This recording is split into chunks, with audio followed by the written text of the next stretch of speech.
Franz Kafka, the writer, the novelist, and the depressed. And this video we are going to understand why so. तो ये video थोड़ी लंबी बन जाएगी और थोड़ा नीश टॉपिक भी है. We are dwelling into deep philosophy. So I have idea what response this video will get. तो मैं थोड़ा खुल गया हूँ. वो मैच नहीं होती जिसमें हमारी टीम मैच को छोड़ दे कि अब क्या ही जीत सकते. तो उसमें बैट्समैन को फ्रीडम मिल जाती, उसे हाथ खोलने का मौका मिल जाता है. तो ये वीडियो वैसे ही होने वाली है. तो चलिए शुरू करते हैं और समझते हैं क्यों मैंने काफका को द डिप्रेस्ड कहा. तो ऐसा क्यों, ये समझने के लिए हमें काफका की राइटिंग्स नहीं, काफका की लाइफ जर्नी को समझना पड़ेगा. काफका की लाइफ बचपन से ही खराब रही. बैड पेरेंटिंग के शिकार हुए. उनके पिताजी उन्हें बहुत टॉर्चर करते थे और फिर जब वो बड़े हुए तो उनका करियर जो उन्हें परस्यू करना था, उन्हें एक राइटर बनना था, वो भी उन्हें बनने नहीं दिया. उनके फादर ने उन्हें क्लर्क बना दिया. काफका के फादर काफका के राइटिंग के खिलाफ थे और जब काफका छुपकर लिखते थे तो उस लिखे हुए को भी किसी ने पब्लिश करने के लिए सपोर्ट नहीं किया. और जब काफका ने किसी तरह उसे पब्लिश किया तो भी पब्लिक से अच्छा रिस्पॉन्स नहीं मिला उस टाइम पे. आज तो बहुत बड़ा नाम हो गया है काफका. काश ये रिकग्नाइजेशन उस टाइम पे मिली होती. तो फैमिली से भी प्यार नहीं मिला, करियर भी जो करना चाहते थे वो नहीं कर पाए, और जो वर्क उन्होंने पब्लिश किया उसे भी किसी ने एडमायर नहीं किया. और इस चाइल्ड ट्रॉमा, डिप्रेशन और एंजाइटी के चलते जब वो रिलेशनशिप में आए वहाँ भी उन्होंने गड़बड़ कर दी. और अगर रही कुछ कसर बाकी तो उनके एक दोस्त थे ब्रॉड, जिन्हें उन्होंने कहा कि मेरी सारी राइटिंग्स मेरे मरने के बाद जला देना. क्योंकि काफका किसी से भी ना प्यार मिलने की वजह से अपने आप को भी हेट करने लगे थे, अपने राइटिंग्स को भी हेट करने लगे थे. इसलिए उन्होंने कहा था उन राइटिंग्स को कोई ना पढ़े और उन्हें जला दो. पर उनके दोस्त ने उनकी आखिरी इच्छा भी पूरी नहीं की.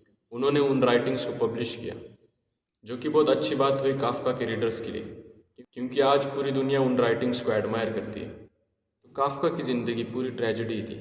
उन्हें कभी कुछ नहीं मिला जो वो चाहते थे. बेसिक से बेसिक नीड भी उन्हें नहीं मिली और उनकी आखिरी इच्छा तक पूरी नहीं हुई.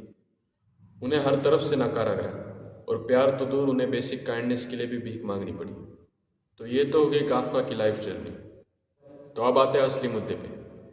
भाई काफका, तेरा राइटिंग पैशन है तो कुछ अच्छा लिख. जिंदगी में ना सही अपनी कहानी में प्यार लिख, खुशियाँ लिख, चांद तारे लिख, आसमान लिख. पर नहीं, बंदे को तो ट्रॉमा ही बांटना है. उनके नॉवेल्स में कैरेक्टर कॉकरोच बन जाते हैं तो कभी कहीं अटक जाते हैं और हालातों के नीचे दबकर मर जाते हैं. तो मैंने उनकी बुक पढ़ी, मेटामॉर्फोसिस. बहुत ही पतली सी किताब है. एक दिन ही लगेगा आपको इस बुक को ख़त्म करने के लिए, मतलब इस बुक को आपको ख़त्म करने के लिए. इसका अंदाज़ा आपको बुक की पहली लाइन पढ़कर ही आ जाएगा, जो कि है, after seeing nightmares whole night when I woke up I found I was transformed into some of all my failures. मतलब मैं जब सो भी रहा था तब भी ये कुत्ती ज़िंदगी ने मुझे चैन नहीं दिया. वो मुझे सपनों में भी सता रही थी. और जब मेरी नींद खुली तब मैंने देखा मैं अपनी पूरी ज़िंदगी की हारों का एक जोड़ बन चुका हूँ. और जब कंडीशन को एक्सप्लेन करना मुश्किल हो तो हम मेटाफर यूज़ करते, और काफका ने मेटाफर यूज़ किया कॉकरोच. मतलब उनकी ज़िंदगी और कॉकरोच की ज़िंदगी बराबर हो गई थी. और कॉकरोच की दुनिया में घर में क्या इज्जत होती है, क्या उसके साथ सलूक किया जाता है, ये सब तो हम जानते ही. और वैसा स्टोरी के प्रोटैगनिस्ट सामसा के साथ होता है. उसके घर वाले उसे अपना हिस्सा दिखाने से भी शर्माते, उसे एक कमरे में बंद करके रखते, उसके सामने मर क्यों नहीं जाता ऐसी बातें करते, और एक दिन उसे मार ही देते. और मुझे आदत है हाईलाइटर लेके पढ़ने की, कि कोई इंस्पायरिंग लाइन आए तो मैं उसे हाईलाइट कर सकूं. पर मुझे इस बंदे की राइटिंग के बारे में पता नहीं था, तो मैं पढ़ रहा हूँ और मैंने जाना not a single line of hope. Inspiration तो बहुत दूर की बात है. तो आखिर में एक कोटेशन आया तो मैंने सोचा चलो अब कुछ इंस्पायरिंग नहीं तो कुछ एजुकेटिंग ही हाईलाइट कर लूँ. और वो लाइन थी, the meaning of life is that it stops.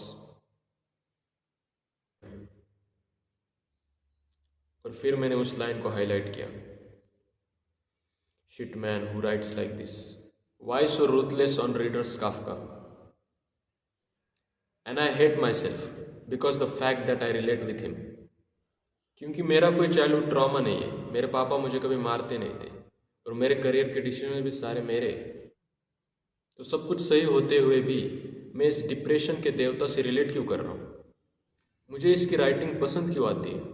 मुझे इसलिए बुरा लगता है क्योंकि इस इंसान के साथ अब ट्रेजेडीज नहीं होती. ये इंसान खुद अपने आप में ट्रेजेडी बन गया है. अब कुछ अच्छा होने वाला हो तो भी वो होने नहीं देगा, क्योंकि उसका माइंडसेट बहुत ख़राब हो चुका है. वो भीतरी स्तरों पे टूट चुका है. इस बात को मैं काफ्का की रिलेशनल लाइफ को जानकर कह रहा हूँ। एक काफ्का की लवर थी जो काफ्का से और काफ्का की राइटिंग से प्यार करती थी, और ये दोनों एक दूसरे को खत पे खत भेजते थे। एक खत पढ़ के हुआ नहीं तो दूसरा खत आता था। काफ्का को भी उसकी राइटिंग्स बहुत पसंद आती थी लेटर्स में, पर वो लड़की तो नॉर्मल थी। उसका काफ्का की तरह लाइफ एक्सपीरियंस इतना ट्रैजिक नहीं था। तो एक नॉर्मल लवर की तरह लड़की ने कहा, काफ्का हमें मिलना चाहिए, क्योंकि ये सिर्फ लेटर से बात करते थे और मुश्किल से 1-2 बार मिले थे। तो मैंने सोचा फाइनली काफ्का को किसी से प्यार मिल ही गया।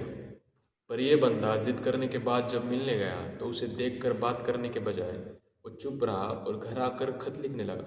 और वो लिखता है, आज मैं तुम्हें देखकर बहुत उदास हुआ, तुम खतों में बहुत सुंदर हो।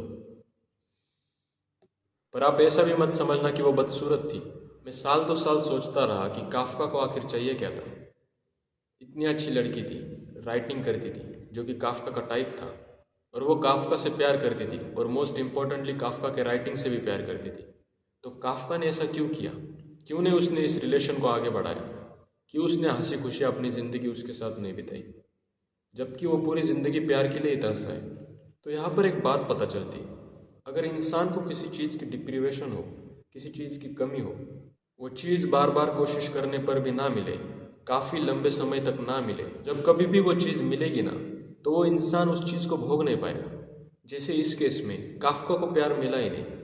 उसने दर दर की ठोकरें खाई पर प्यार नहीं मिला, और जब प्यार मिला तो उसे वो भोग नहीं पाया।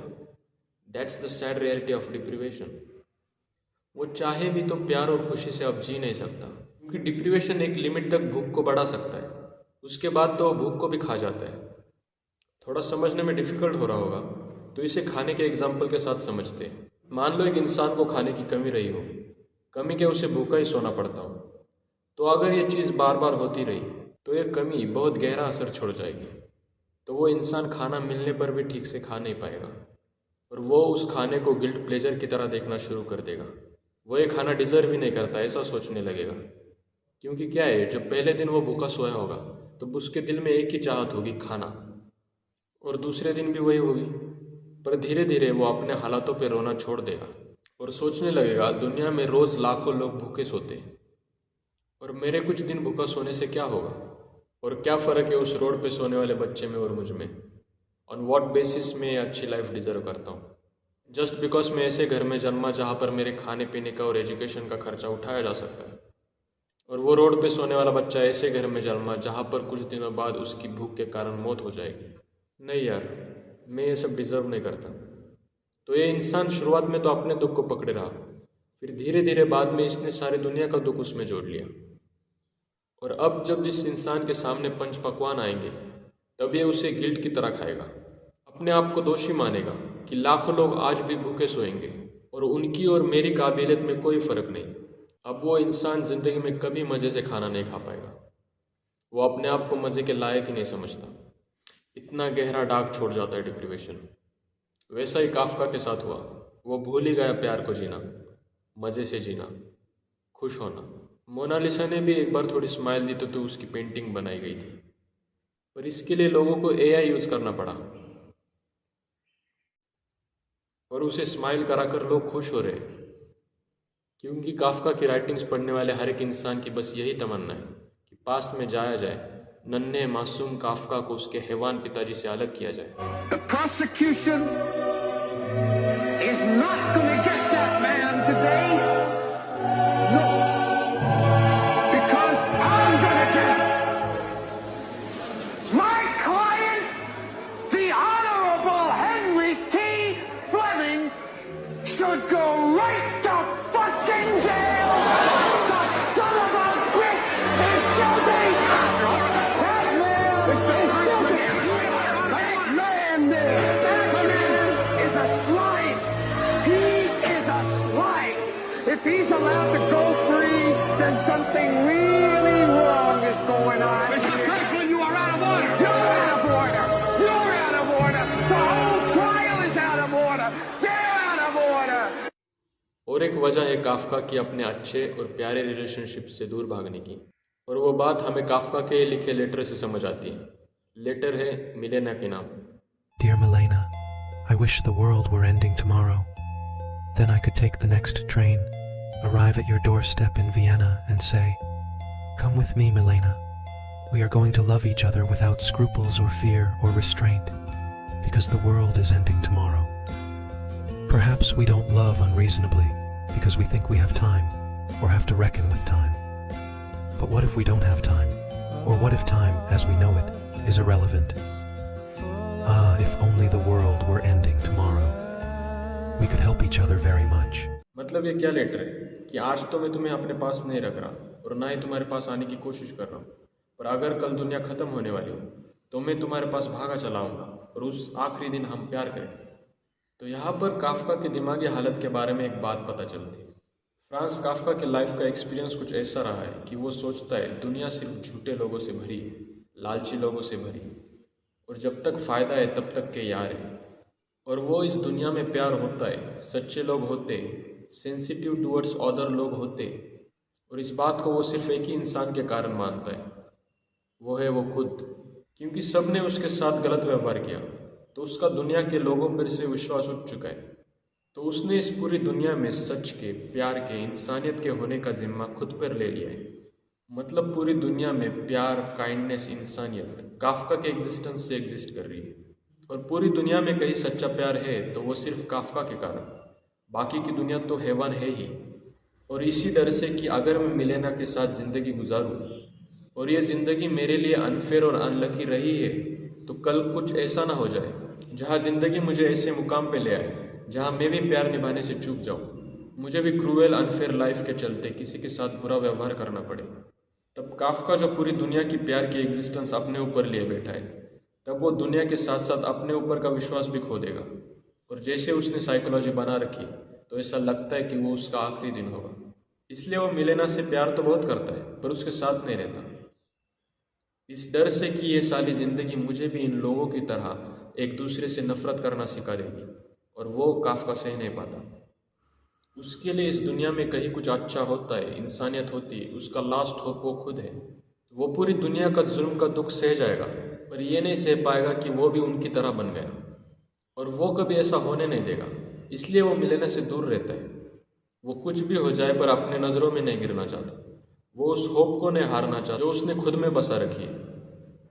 आदमी को है जमाने से गिला, ये जमाना तो खुदा का भी नहीं। आदमी को है जमाने से गिला, ये जमाना तो खुदा का भी नहीं। वो तबीयत का मेरी शादी थी और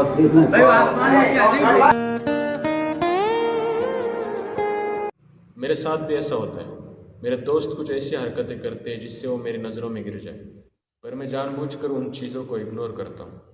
क्योंकि पूरी दुनिया घूमकर 20-22 साल जीकर मैंने 2-3 दोस्त बनाए, और वो अगर मेरे नज़रों में गिरने लगे तो धीरे धीरे मेरा दोस्ती पर से विश्वास उठ जाएगा और फिर जीना बहुत मुश्किल हो जाएगा। पर यह डर काफ्का के केस में बहुत ज़्यादा बढ़ गया, क्योंकि उसके जीने के होप ही एक दो ही है। मान लो कल आखिरी दिन हो तो एक दिन की गारंटी तो वो ले सकता है कि कल ऐसा कुछ नहीं होगा कि मैं अपने नज़रों में गिर जाऊँ। वो मानता है पूरी उम्र प्यार निभाना मुश्किल है, पर एक दिन तो मैं शिद्दत से प्यार निभा सकूँगा। इसलिए वो कहता है कि अगर मिलेना कल आखिरी दिन होता तो मैं तुम्हारी तरफ भागा आता और इस दुनिया के अंत तक हम प्यार करते हैं। और वो इस बात के साथ खुशी से मरेगा कि दुनिया में इंसानियत, प्यार होता है। देखो हमें ही, मिलेना एंड काफ्का।